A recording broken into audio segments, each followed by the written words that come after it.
मंगलम दिशतु मे विनायको मंगलम दिशतु मे सरस्वती मंगलम दिशतु मे महेश्वरी मंगलम दिशतु मे सदाशिव समारंभाम् शंकराचार्य मध्यमाम् अस्मदाचार्य पर्यन्ताम् वन्दे गुरु परंपराम्। श्री गणेशाम्बिकाय नमः। ओम जयन्ती मंगलाकारी भद्रकाली कपालिनी दुर्गा क्षमा शिवा धात्री स्वाहा स्वधा नमोस्तुते। ओम विशुद्धज्ञान देहाय त्रिवेदी दिव्य चक्षुषे श्रेयप्राप्तिनिमित्ताय नमः सौमार्दधारिणे। ओम विश्वेश्वरी जगद्धात्रीं स्थिति संहारकारिणीं निन्द्रां भगवतीं विष्णो अतुलां तेजस प्रभुः। ओम श्री सद्गुरु स्वामी श्री शिवानंदाय नमः। सद्गुरु श्री स्वामी चिदानंदाय नमः। सद्गुरु स्वामी श्री कृष्णानंदाय नमः। ચૈત્રી નવરાત્રિમાં માતાજીના યશોગાન ગાવા માટે આપણે દુર્ગા સપ્તશતી અથવા તો ચંડીપાઠ આપણા સાંસ્કૃતિક વારસામાં મહત્વના જે પુસ્તકો અથવા ગ્રંથો કહેવાય એમાં 4 વેદ 118 ઉપનિષદો એમાંના પ્રચલિત 11 ઉપનિષદો અને મહાપુરાણ 18 છે। આમ તો વધારે છે પરંતુ મહાપુરાણ 18 એમાંનું એક અગત્યનું પુરાણ એટલે માર્કંડેય પુરાણ, જે માર્કંડ ઋષિએ સપ્તશૃંગી આશ્રમ પર મહારાષ્ટ્રમાં છે ત્યાં પર બેસીને લખેલું। એની અંતર્ગત દેવી મહાત્મ્ય એટલે માતાજીનું જે મહાત્મ્ય દર્શાવેલું છે એ દુર્ગા સપ્તશતી એના 700 શ્લોક છે એટલે સપ્તશતી કહેવામાં આવે છે। ચંડી તરીકે ઓળખાય છે કલકત્તા બંગાળ બાજુ એટલે એને ચંડી કહેવામાં આવે છે। ચંડીનો પાઠ કરવામાં આવે છે। આપણને બધાને નવચંડી યાદ છે ને નવચંડી વખતે જે આપણે પૂર્ણાવતીમાં બોલીએ છીએ સક્રાદય સ્તુતિ હમણાં આપણે બોલ્યા એટલે સક્રાદય સ્તુતિ વધારે પ્રખ્યાત છે એ જેમાં આવેલી છે એની આપણે બધી વાતો કરી રહ્યા છીએ। પહેલા આપણે પ્રથમ અધ્યાયમાં જોયું કે સુરત રાજા અને સમાધિ વૈશ્ય 2 જણા જંગલમાં ફરતા હોય છે। બંને જણાને એમના કુટુંબોએ ત્યાગી દીધેલા હોય છે। રાજાએ એમનું રાજ છીનવી લીધું હોવાથી જંગલમાં આવેલો હોય છે।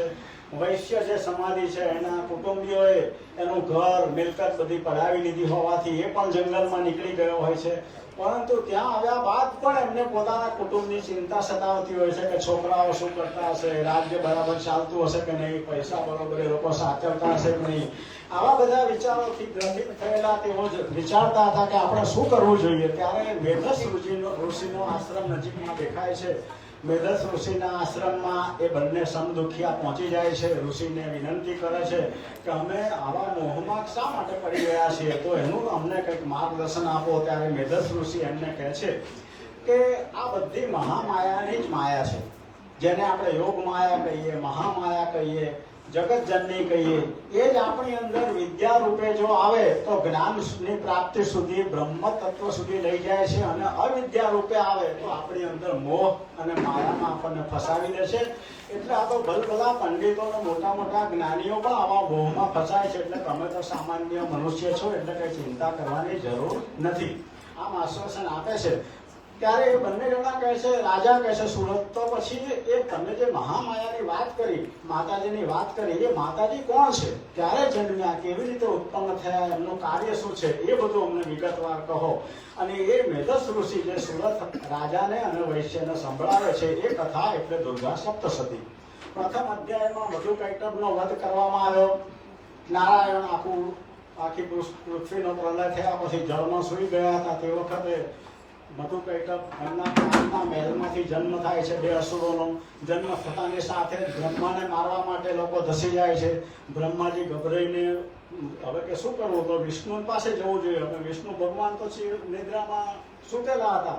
વિષ્ણુ ભગવાનને જગાડવા હોય તો માતાજી પાસે જવું પડે, ડાયરેક્ટ જગાડાય નહીં. એટલે એ માતાજીની સ્તુતિ કરે છે, યોગ માયાની, નિદ્રા દેવીની સ્તુતિ કરે છે. અને એમને કહે છે કે આ રીતે મને બે અસુરો હેરાન કરે છે, તો એમાંથી નારાયણ જ મને પાર ઉતારી શકે, એટલે એમને જાગૃત કરો. એમને જગાડે છે માતાજી. અને જાગતાની સાથે જ નારાયણ એ મધુ કૈટભ બે અસુરો સાથે 5000 વર્ષ સુધી યુદ્ધ કરે છે. એ યુદ્ધ કરતા કરતા એટલા બધા પેલા બે જણા ત્રાસી જાય છે. ત્યારે હવે મહામાયા જે છે એ માયા રૂપે દરેકનું મગજ ફેરવતી હોય છે. એમણે એ પેલા બે અસુરોને કહ્યું કે તમે માતાજીને કહો, અરે નારાયણને કહો કે તમે વરદાન માગો મારી પાસે. એવી બુદ્ધિ એમને ફેરવે છે. એટલે મધુ કૈટભ અસુર હોવા છતાં પણ ભગવાનને કહે છે કે હું તમારા યુદ્ધ કરવાના કૌશલ્યથી ખુશ થયો છું. ભગવાન તમે માગો, તમારે શું વરદાન જોઈએ છે. એટલે નારાયણ કહે અત્યારે તો મારે કઈ માગવા જેવું બધું છે નહીં, પણ તમારા બેનો વધ મારા હાથે થાય એટલું હું માગું છું. એટલે માગ્યું એટલે તો તથાસ્તુ તેવું કહી જ દેવું પડે. એટલે તે જ વખતે એ પેલા અસુરો પણ પાછા ઇન્ટેલેક્ચ્યુઅલ હતા. જે દુર્જનો હોય ને એ ઇન્ટેલેક્ચ્યુઅલ વધારે હોય સજ્જનો કરતા. એટલે એ બે જણા કહ્યું હા તમને મારો બરાબર, મેં તમને વચન આપ્યું છે, તમે મને મારી શકો છો, પણ જે જગ્યાએ જળ ના હોય, પાણી ના હોય, ત્યાં તમે મને મારો. હવે તે આખી પૃથ્વી પાણીમાં પ્રલય થઈ ગઈ હતી ને જળમાં જ સુકેલા હતા વિષ્ણુ ભગવાન. એટલે એને ખબર હતી કે હવે આપણને ક્યાં મારવાના છે, જમીન તો છે નહીં અહીંયા. તો કે જ્યાં પાણી ના હોય ત્યાં તમે મને મારો. તે વખતે વિષ્ણુ ભગવાન એમના પોતાના સાથા ઉપર મધુ અને કૈટભનું માથું મૂકીને ચક્રથી એમનું છેદન કરે છે. મધુ કૈટભનો વધ થાય છે. આ પ્રથમ ચરિત્ર. પ્રથમ ચરિત્રના અધિષ્ઠાત્રી દેવી મહાલક્ષ્મી છે. એટલે એનો બીજ મંત્ર પણ ઓમ ઐમ હતો. પછી બીજું મધ્યમ ચરિત્ર શરૂ થાય છે. એ બીજો, ત્રીજો અને ચોથો અધ્યાય એ પણ આપણે જોઈ ગયા. એના જે અધિષ્ઠાત્રી દેવી હતા એ મહાલક્ષ્મી છે. એમનો બીજ મંત્ર ઓમ ઐમ પછી હ્રીમ એ થાય છે. જે આપણે પ્રાર્થનામાં બોલીએ છીએ કે ઈચ્છા શક્તિ, ક્રિયા શક્તિ, જ્ઞાન શક્તિ પાહિમામ. એટલે ઈચ્છા શક્તિ એટલે મહાકાળી, એની ઈચ્છા વગર કંઈ થઈ શકતું નથી. ક્રિયા શક્તિ એટલે મહાલક્ષ્મી, મહાલક્ષ્મી વગર કોઈ ક્રિયા શક્ય નથી. અને ત્રીજી જ્ઞાન શક્તિ એ ઉત્તર ચરિત્ર, એટલે કે 5માથી 13મા અધ્યાયનું જે છે એને ઉત્તર ચરિત્ર કહેવામાં આવે છે. પરંતુ આજે ગઈકાલે આપણે 4 અધ્યાય સુધી જોઈ ગયા. સત્રાલય પણ આપણે વિગતવાર ગઈકાલે વાત કરી. અને આજે 5મા અધ્યાયથી આપણે આગળ વધવાનું હતું, પરંતુ આપણે એક વિશિષ્ટ પ્રોગ્રામ કે જે કોઈ ભાગ્યે જ કોઈક સંસ્થાઓ ઉજવી શકતી હોય છે એવી આપણી દિવ્ય જીવન સંસ્થા 75મો સ્થાપના દિન પોતાની બ્રાન્ચનો કે જેનું સ્વામીજીના હાથે ઉદ્ઘાટન થયું હતું. એની બ્રાન્ચો પણ ઓછી હોય છે કે સ્વામીજીના હાથે જ ઉદ્ઘાટન થયું હોય, શિવાનંદ સ્વામીના હાથે. એટલે એવા ગુરુદેવના હાથે ઉદ્ઘાટન થયેલી શાખાના 75 વર્ષ તો આપણે ઉજવ્યા નક્ષત્ર પાર્ટી પ્લોટમાં. પરંતુ એ નિમિત્તે 75 ઘરે પાદુકા અને સ્વામીજીને લઈ જવાના હતા અને સત્સંગ કરવાનો હતો. એનો આજે 75મો સત્સંગ એ સંકલ્પ પણ પૂરો થયો. તમે ભગવાન કહે છે કે તું સંકલ્પ કર, હું તારી પાછળ ઊભો છું. એમ આપણા દિવ્ય જીવન વડોદરાએ કરેલો સંકલ્પ આજે પૂરો થવા જઈ રહ્યો છે. તેથી 5મો અધ્યાય જો આપણે શરૂ કરીએ તો અડધો કલાક ઉપર થઈ જાય. અને સ્વામીજીએ ચિદાનંદ સ્વામીને આપણે પહેલા દિવસે વાંચ્યું હતું. એમાં કહ્યું હતું કે દુર્ગા સપ્તશતીમાં બહુ કડક નિયમો છે. તમે પાઠ જો શરૂ કરો અધ્યાયનો વચ્ચેથી મૂકો તો ફરીથી પાછો શરૂ કરવો પડે, જો વચ્ચે ઊભા થઈ જાવ તો. સત્રાલયમાં પણ આપણે યાદ રાખવાનું, સત્રાલય બોલીએ ઘરે તો આખો જ બોલવાનો. વચ્ચે જો કોઈ આવ્યું ફોન લેવા ઉઠ્યા તો ફરીથી પાછો પહેલેથી શરૂ કરવો જોઈએ. એટલે આપણે આજે 5મો અધ્યાય શરૂ ન કરતા પાછલા અધ્યાયનું આપણે પુનરાવર્તન કર્યું. ચોથા અધ્યાયમાં આપણે જોયું કે મહિષાસુરનો વધ કરવામાં આવે છે. ત્રીજા અને ચોથા અધ્યાયમાં આપણે જોયું કે મહિષાસુર નામનો જે રાક્ષસ હતો એ ઉત્પન્ન થાય છે. કારણ કે આ દેવીને આવું ક્યારે પડે, જ્યારે કોઈ અસુર હોય ત્યારે. આપણા માટે કંઈ જરૂર નથી. દેવી તો આપણા માટે ઇનડાયરેક્ટ પણ આશીર્વાદ આપતા જ રહેલા છે, પણ અસુરો માટે એમને પ્રત્યક્ષ આવવું પડે છે. એટલે ત્રીજા ચોથા અધ્યાયમાં જોયું કે મહિષાસુરની ઉત્પત્તિ થાય છે. ધનુ નામનો રાજા હતો, એના 2 પુત્ર રંભ અને કરંભ એ બંને જણા તપ કરતા હોય છે પુત્ર પ્રાપ્તિ માટે. તે વખતે જે કરંભ હોય છે એ પાણીમાં બેસીને એટલે કે જળમાં બેસીને તપ કરે છે. રંભ હોય છે તે એક વડના ઝાડ નીચે અગ્નિ ચારે બાજુ પેટાવીને અગ્નિની વચ્ચે રહીને તપ કરે છે. આવી ઉગ્ર તપશ્ચર્યા કરવાથી ઇન્દ્રને એકદમ ચિંતા થાય છે. કોઈ પણ અસુરો અથવા કોઈ તપ કરે ને એટલે પહેલું જે ચિંતા થાય તો ઇન્દ્રને થાય. દિલ્હીની જેમ આસન ડોલે એમ ઇન્દ્રનું આસન ડોલવા માંડે. એટલે ઇન્દ્રને થાય કે મારું આસન પચાવી જશે. એટલે ઇન્દ્ર વારાહ એટલે કે ધૂંધનું રૂપ લઈને કરંબના બંને પગે બચકા ભરી કરડી અને કરંબને મારી નાખે છે, જે તપ કરતો હોય છે ને. આ જોઈને એનો ભાઈ જે છે રંભ, એને થાય છે કે મારો ભાઈ તપ કરતા કરતા ગુજરી ગયો તો હું જીવીને શું કરીશ.